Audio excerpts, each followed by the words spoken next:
Yo, what's going on? That's right, your boy is back.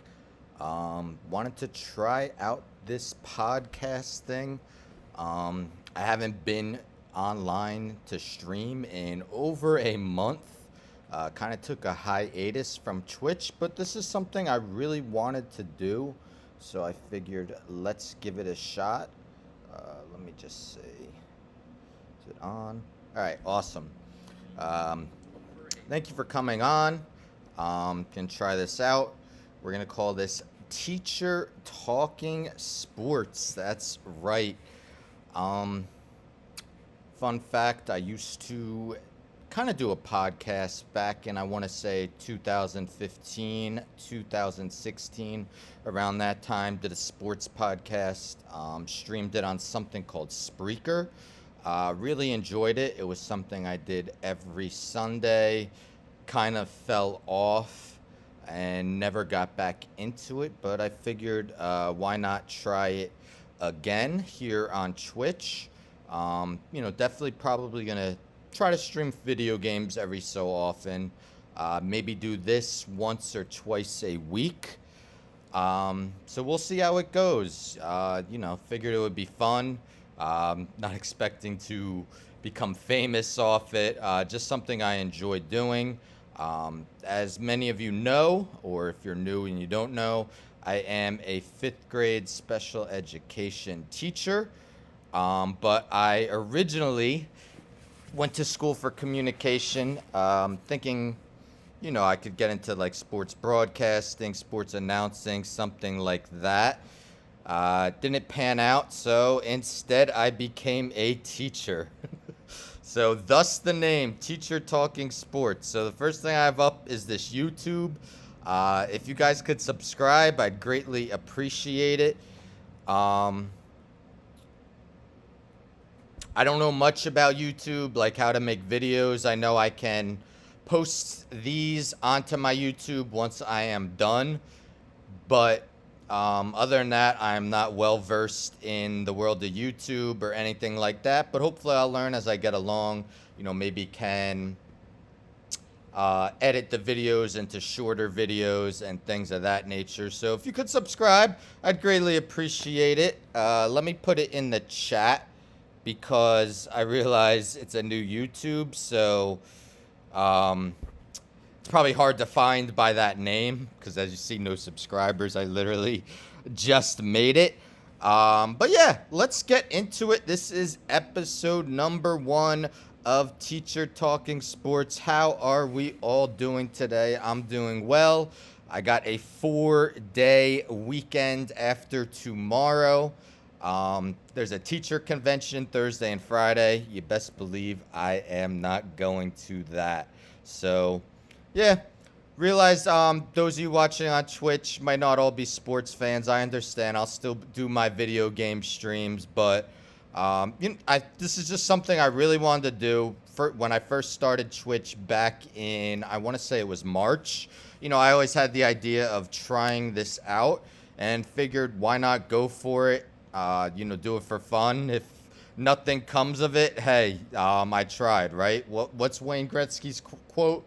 You miss 100% of the shots you don't take. So here you go. For speaking fantasy football, my team is 5-3, so I'll take that.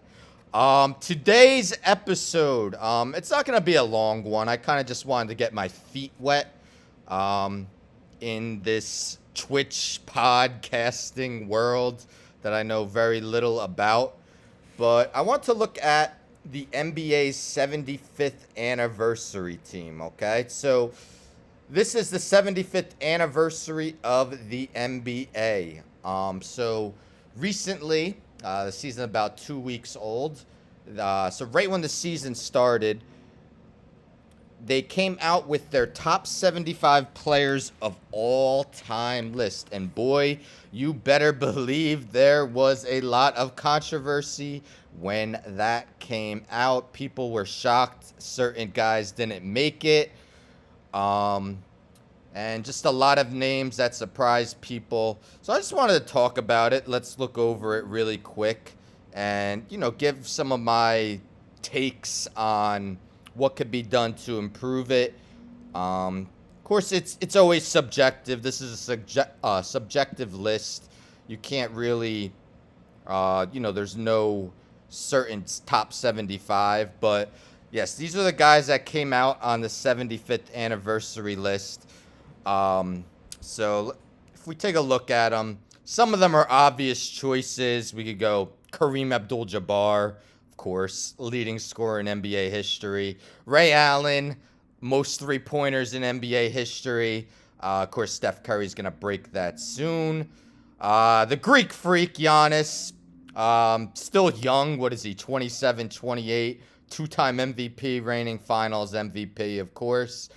There may be some people that question Melo because has he had the playoff success? Not really. He made one Western Conference Finals with the Nuggets. But the guy's what, 8th or 9th all-time in scoring and points? I think he has to be included. Nate Tiny Archibald.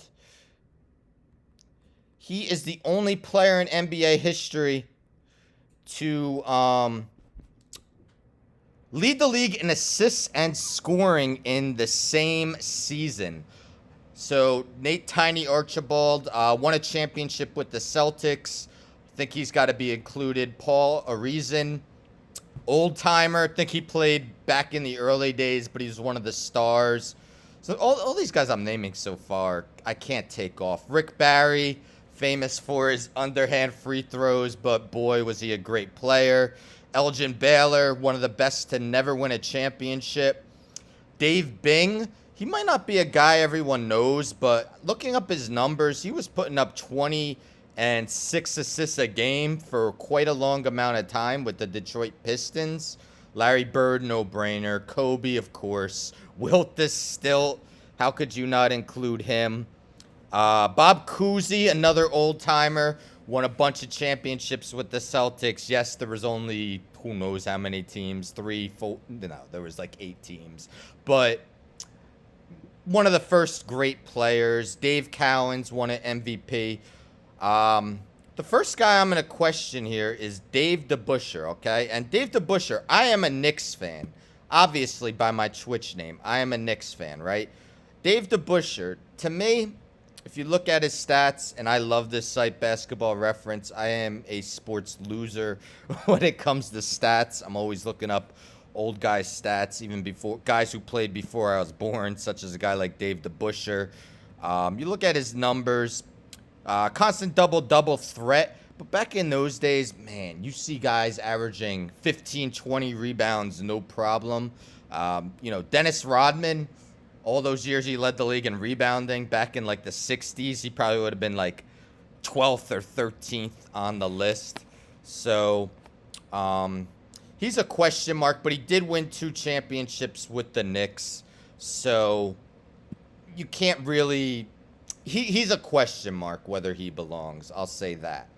Clyde the Glide, no doubt. Tim Duncan, the big fundamental, of course. Kevin Durant, one of the best scorers the league has ever seen. Dr. J, legend.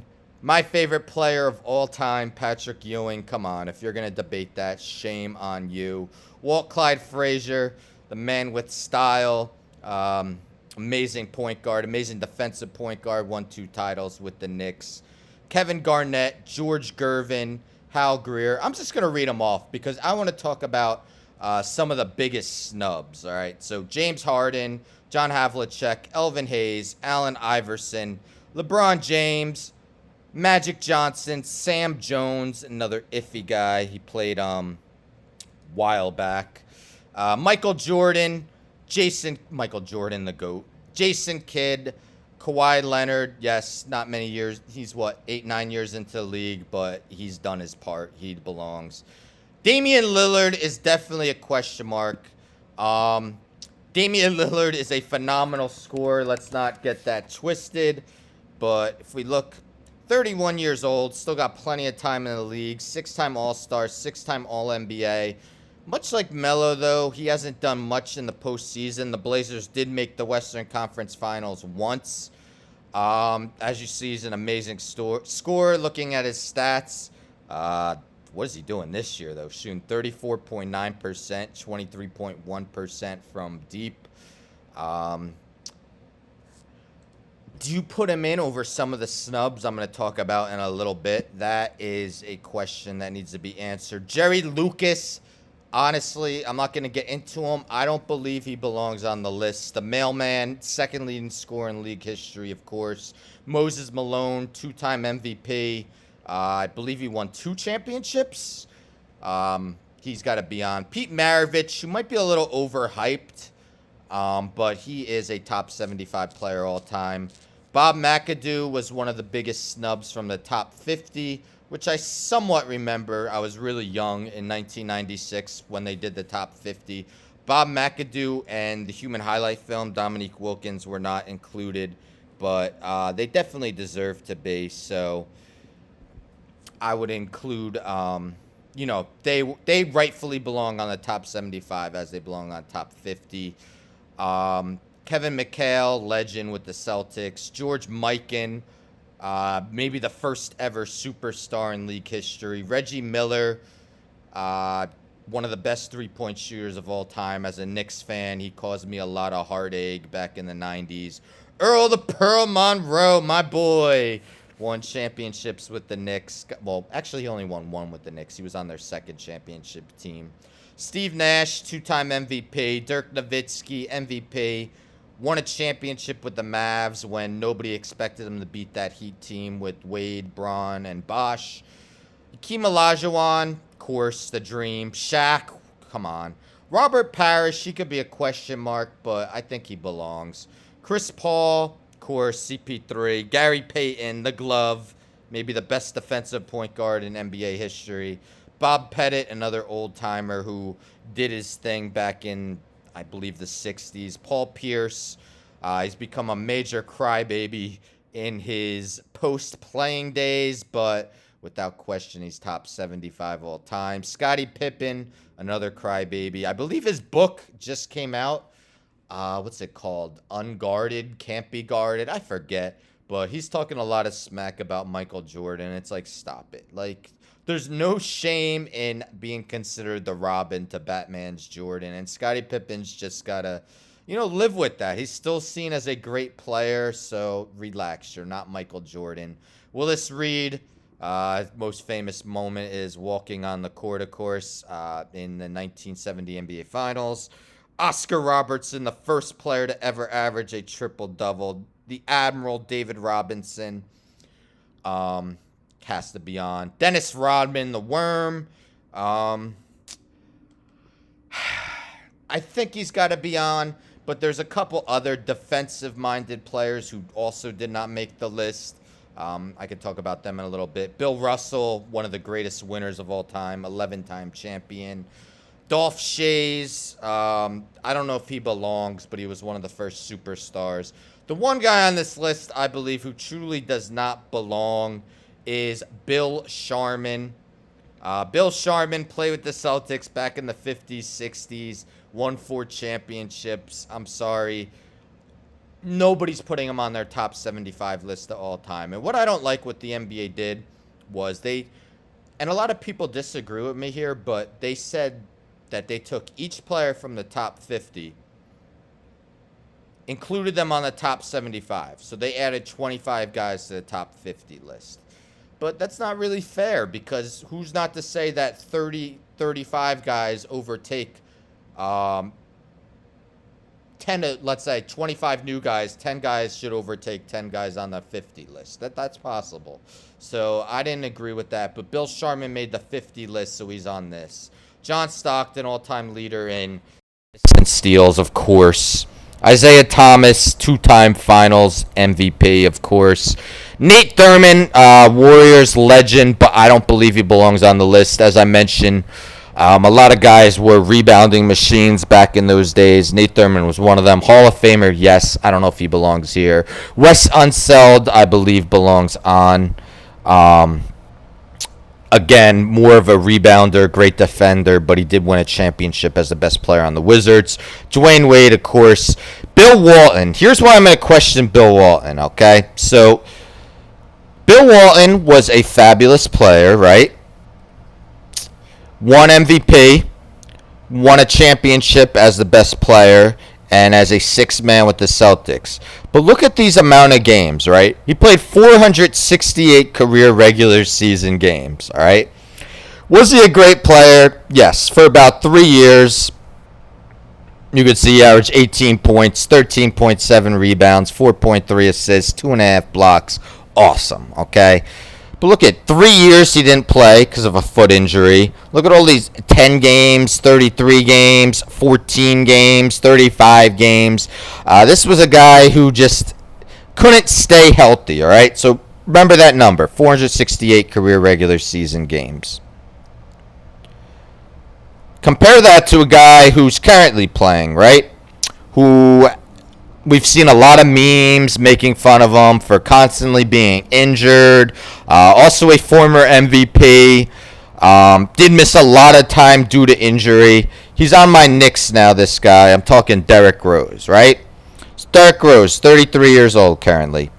He's played in 653 career regular season games, all right? So Derrick Rose has played in nearly 200 more career regular season NBA games than Bill Walton. And again, Derrick Rose is a player who we've seen so many memes over the years because of all the constant knee trouble he had. ACL tears, saw him miss this season, only played 10 games this year, 25 this year. Nonetheless, still playing, 33 years old, and he's already got nearly 200 more career regular season games than Bill Walton. So that is why it's just hard for me to say Bill Walton belongs on a top 75 all-time player list.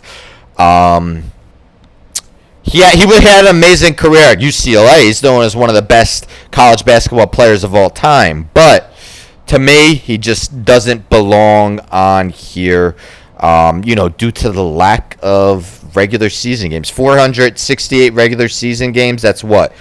Less than 6 full NBA seasons. That's why I don't believe he belongs.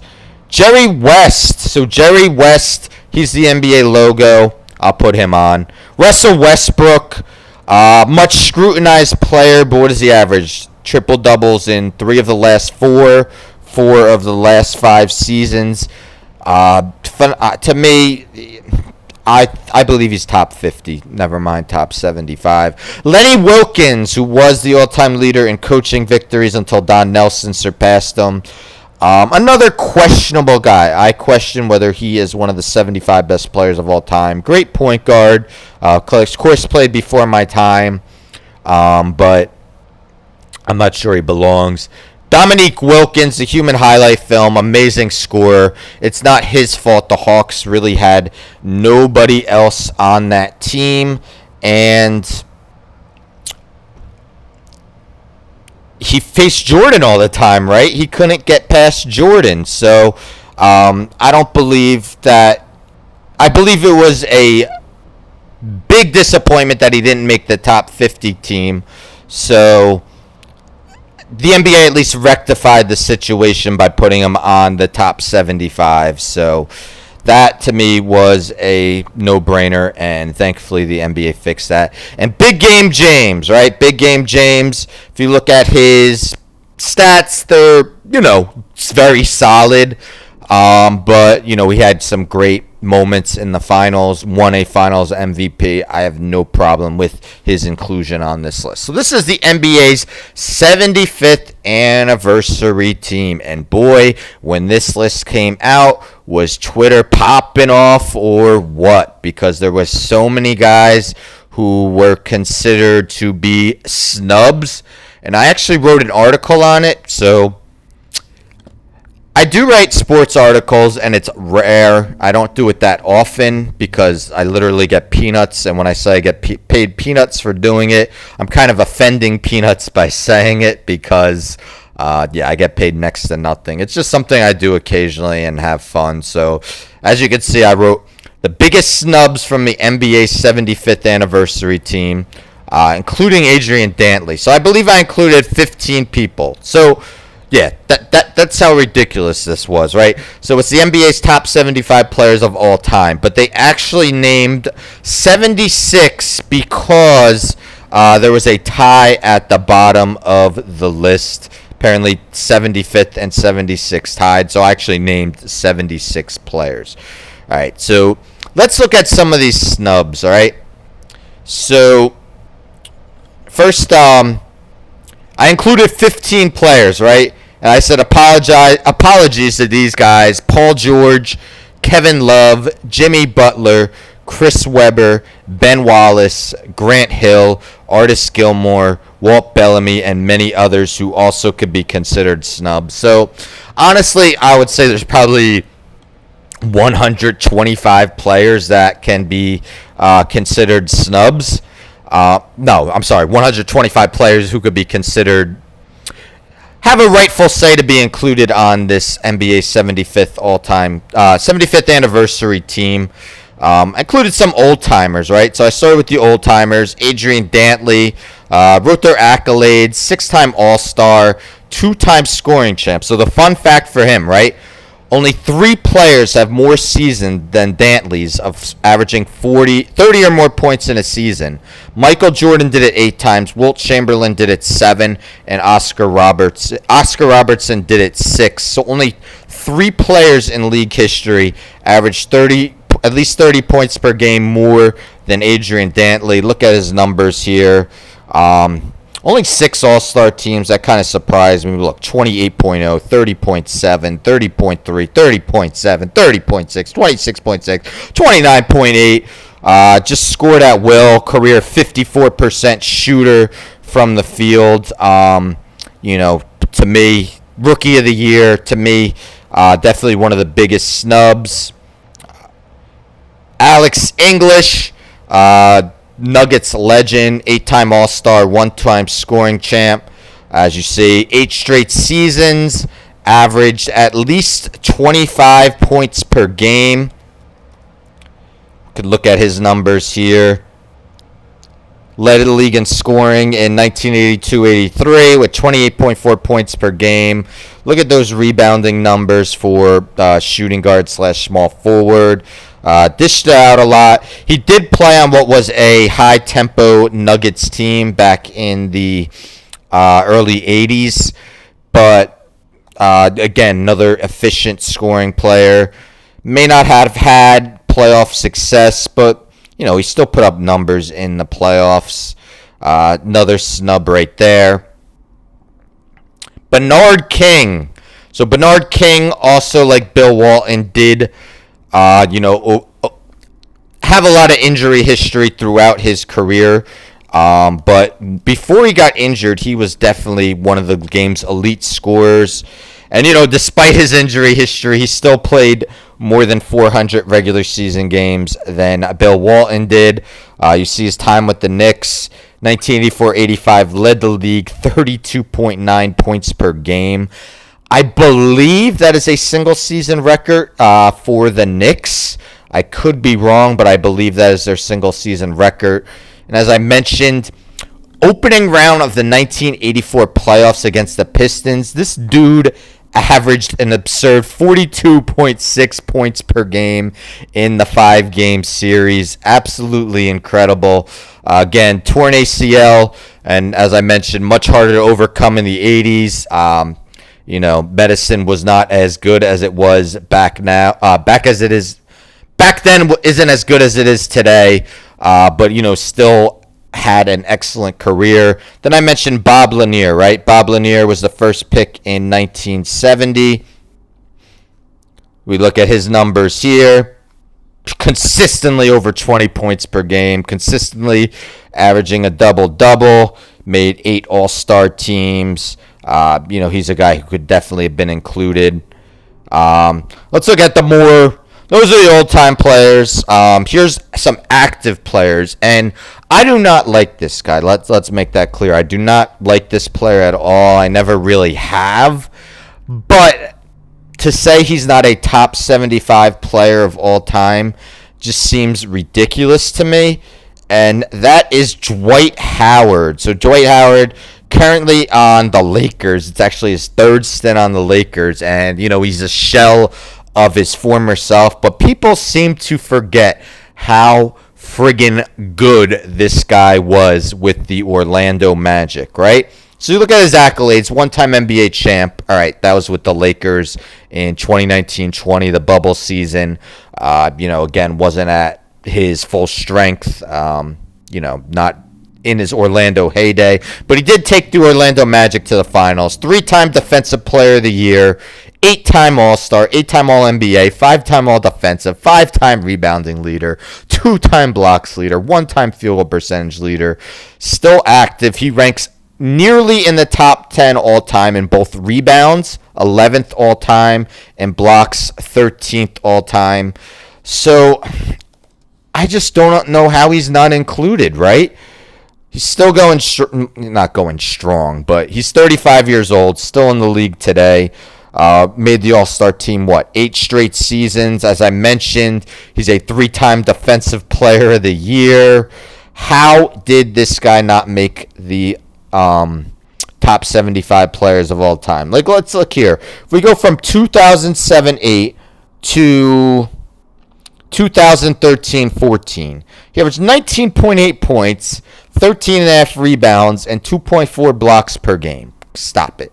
Come on. Dwight Howard, I would say, even not as a fan as his, borderline top 50 all time, okay? Borderline top 50. Now, this guy also has been scrutinized a lot, and it's recently, says Nets current, but he is not currently playing for the Nets because New York has their vaccination rules where Kyrie Irving is not vaccinated and is not allowed to play in home games for Brooklyn. So the Nets basically told him to sit at home. That's Kyrie Irving. Now, Kyrie Irving and Damien Lillard, right? That to me is, who would you put in? Kyrie Irving did hit that big shot to help the Cavaliers win the championship over Golden State, right? When they came back from being down 3-1. 7-time All-Star, 3-time All-NBA. Let's look at his numbers really quick. The scoring's probably a little bit lower than Damian Lillard, but again, it's the fact that, he won the championship. If you look at his scoring averages, his top 2 scoring years actually came the past 2 years with Brooklyn, even though 2019-20, he only played 20 games. He's also a guy who, has had his share of injuries in the NBA. But to me, and I like Damian Lillard, I like Dame Dollar. But, the fact he's a champion, Kyrie Irving, All-Star MVP, I know it doesn't matter much, but I just think you got to put him in over Damian Lillard. Nikola Jokic. So Jokic, you may say he hasn't played in the league long enough. He's only in his 7th season. Well, if you scroll back to 1996 when the NBA's top 50 all-time list came out, who was included? The Diesel, Shaq. How many years had he played in the league? 3. He had played 3 years in the league, and the NBA already include him in their top 50. Now, in hindsight, of course, Shaq's arguably a top 10 player in league history, right? So it's not like they made a mistake, but, it was questioned very much so at the time because only 3 years in the league and you're already including him in the 50 greatest players of all time. But what he didn't have at the time was an MVP, and Jokic is the league's reigning MVP, right? Last year, as a center, right? Look at this guy's size. 6'11", 284 pounds, right? Look at the numbers he put up last year. 26.4 points per game, 10.8 rebounds per game, and as a center, 8.3 assists per game. Shot 56.6% from the field, 38.8% from deep, 86.8% from the charity stripe. incredible season, and it's a shame, some people write off his MVP because others were injured. Embiid missed time, Kevin Durant missed time, James Harden had his thing with the Rockets, missed time before he got traded to the Nets. But you look at this guy's numbers. Come on. He is a deserving MVP, and yes, he's only in his 7th season, but as you can see, it's not like he's missed much time, and what did I say? I think Bill Walton had 465 career games, so he's 5 away from Bill Walton. So he definitely could have been included. Next up, and I don't know if you guys saw Klay Thompson, right? So Klay Thompson, amazing player. 3-time NBA champ, 5-time All-Star. They actually made him a number 77 jersey to wear. They gave him a number 77 jersey to wear. I believe it was Draymond Green, because they said he was the first snub. Because as I mentioned, even though it was the 75th anniversary team, 76 guys made the list, so they made him a customized number 77 jersey. People may forget how good this dude was. He has the all-time record for points in a quarter. He's just one of the great sharpshooters in league history. 42% for his career. Again, he's missed the past 2. Well, he missed all last year. Missed the past 2 years. I'm sorry, he hasn't played this year. Hoping for him to come back Christmas, but boy, if it weren't for Steph Curry, we could be saying this guy is the greatest shooter in league history. We really could possibly be saying that. It would be a debate, probably him, Ray Allen, Reggie Miller, maybe throw Larry Bird in there. Klay Thompson. Maybe, if you look at overall numbers, of course, a guy like Damien Lillard's going to have better numbers than him, but he's a 3-time champion. Of course, when you got Steph Curry on your team, you're not going to be putting up the scoring numbers. And not only that, he is a very solid defender. He's only made one all-defensive team, but, he's proven to, Steph Curry, amazing player, does have his deficiencies on defense, and Klay Thompson has helped make up for some of those. After this, I mentioned some of the guys. So the top 50 greatest players came out in 1996. So some of these guys are now retired, but either played after the 50 greatest list came out or had just started, right? So Vince Carter, VC. Have we ever seen a better dunker than Carter? Most people would probably say no, but it's not like, that was all Vince Carter did. 2,290 made threes, 6th most all time. His 25,728 points placed him 19th on the all-time list. So yes, if you look at his career averages, 16.7 points, 4.3 rebounds, but he played until he was 43 years old, right? He played until he's 43 years old.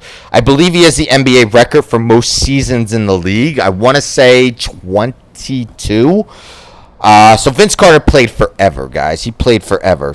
His career started in 1998 and ended in last year, 2020. So,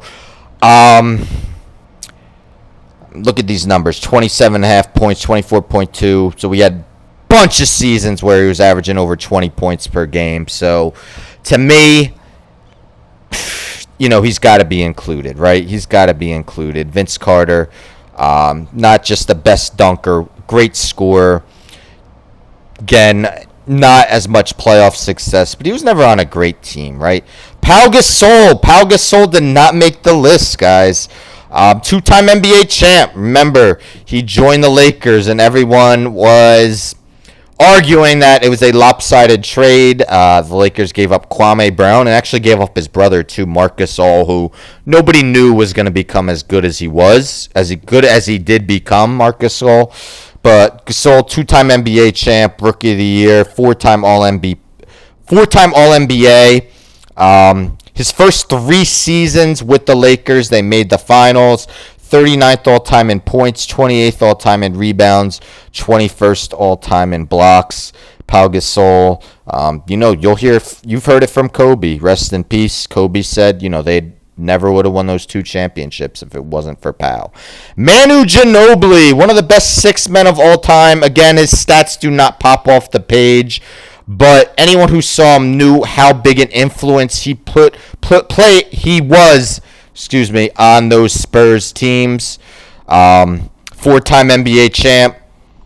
As you could see, actually probably 2/3 of his games he came off the bench, so thus his numbers, again, don't jump off the page, but boy, was this guy such an influence for the Spurs.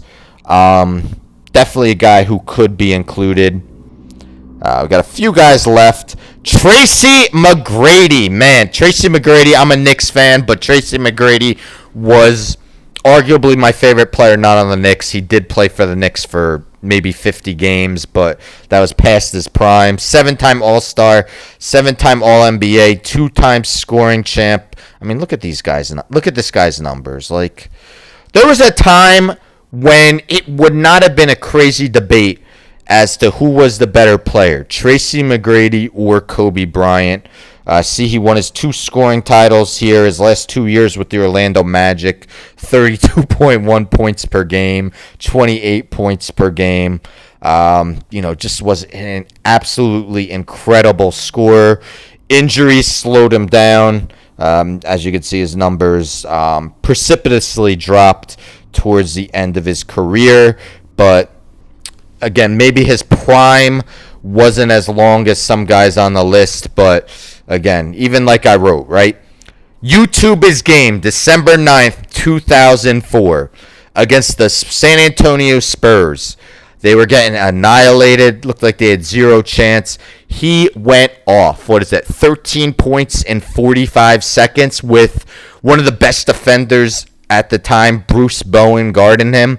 Just YouTube that. If you have not seen his December 9th, 2004 game, just be absolutely prepared to be floored by how amazing it was. Couple more guys. Alonzo Mourning, 2-time Defensive Player of the Year, 2-time blocks leader, won back-to-back Defensive Players of the Year in 1989, 1999, 2000. As a Knicks fan, I recalled so many of his battles against the Knicks in the playoffs. Patrick Ewing versus Alonzo Mourning. Made for must-watch TV as a Knicks fan at least. But boy, were some of those playoff games ugly. You would see final scores of like 78-75, 84-82. You do not see defense like that today that you saw back in those Knicks Heat rivalry days. And I don't think you'll ever see him again. But amazing shot blocker, Alonzo Mourning. Look at all these years that he averaged at least 2 blocks a game. Overcame a kidney disease that took him out of action, came back. Of course, that's what drops his career numbers. Wasn't the same player, but the fact that he played another 5 seasons after that kidney disease, just shows the will and heart and determination of Alonzo Mourning. Kembe Mutombo is one of 2 players in NBA history to be named a 4-time Defensive Player of the Year, along with Ben Wallace, who could also be considered a snub. Ben Wallace did win a championship with the Pistons. The only reason I'd consider Kembe Mutombo a slightly larger snub is that he played longer, and no, he was not an offensive threat. As you see, he scored for his career a little less than 10 points a game, but that's still more than Ben Wallace. Ben Wallace, I believe, averaged around 5 points a game. Just an amazing defender. But as was Dikembe. Look at all these straight seasons, averaging double-digit rebounds. Look at the block numbers. 4 a game, 3 a game, 3. Phenomenal. I believe Kembe Mutombo is one of the probably 5 greatest defensive centers of all time. Had a very lengthy career. Played from 1991 to 2009. He's definitely a guy who should have been considered. Tony Parker, much like Ginobili, was a part of 4 of the Spurs championship teams. He's another guy, again, like, look at his numbers, right? you compare his career numbers to Damian Lillard, of course you're going to say Damian Lillard. And I keep bringing up Damian Lillard's name because I like Damian Lillard a lot. But Tony Parker's a 4-time champion. He was one of the fastest players the league has ever seen. Defensive teams just absolutely feared him coming on a fast break because how are you going to stop him, right? So again, didn't put up those numbers, but those Spurs teams were unselfish. Even if you look at Tim Duncan's numbers. Tim Duncan's career numbers probably don't make him the greatest power forward of all time if you look at averages and whatnot. But, just the team effort with Duncan, Ginobili, Parker, of course, Kawhi Leonard towards the end. Tony Parker was just a thrill to watch. 6-time All-Star, 4-time NBA champion. To me, he's got to be on the list over Damian Lillard. And, of course, other guys I mentioned earlier, Bill Walton, Bill Sharman, guys like that. And that is it, guys. That is it. So those are some of the biggest snubs, in my opinion, okay? To me, the guys who absolutely should have been on but weren't for some reason, Dwight Howard, I believe the media just doesn't like him. But to me, Dwight Howard is quite arguably the biggest snub on the list. I believe someone like Alex English, phenomenal scorer. I think he should have been on. I would put Parker on over Ginobili if we're only going to include one of those Spurs guys. I believe Tony Parker should have been on. Played his entire career with the Spurs beside his last season with the Hornets. And I think Mutombo should have been on. Mutombo, again, 3,289 block shots. Second all-time to Hakeem the Dream. I think he should have been on. Again, this list is subjective, this top 75 list.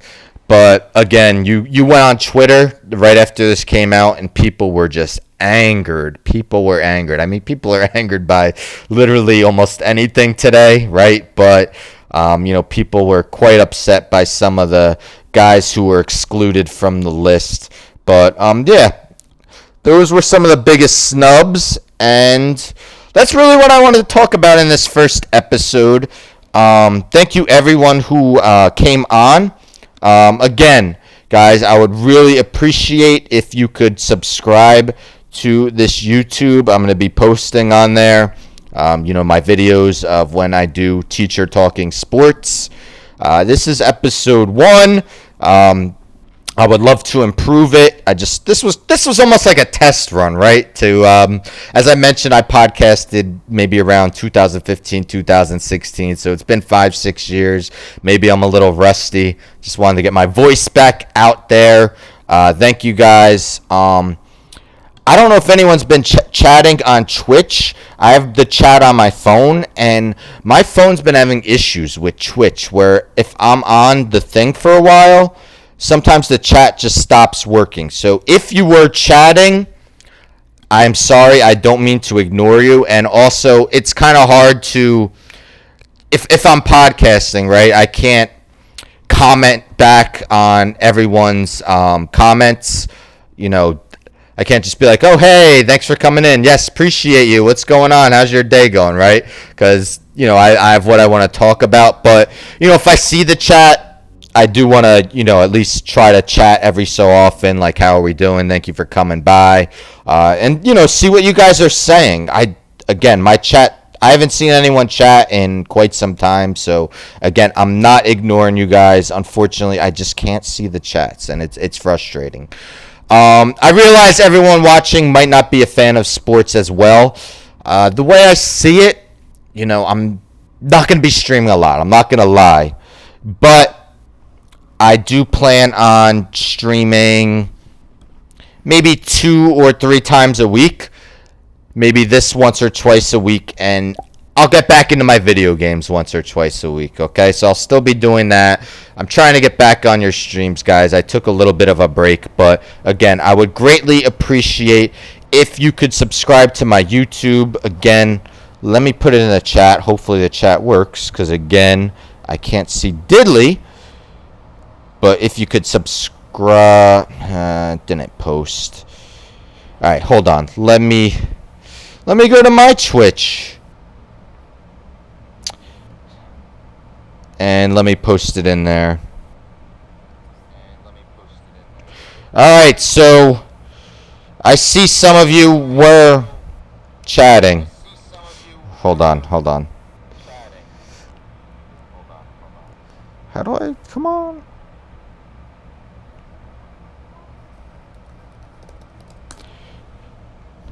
Sorry, guys. I did not see you guys chatting. I was not ignoring you. And I realize I'm echoing. I'm going to go now. If you could subscribe to that YouTube, I'd greatly appreciate it. Love you all. I'll be back soon. Have a good night. Thank you for tuning in to episode number 1 of Teacher Talking Sports. Later.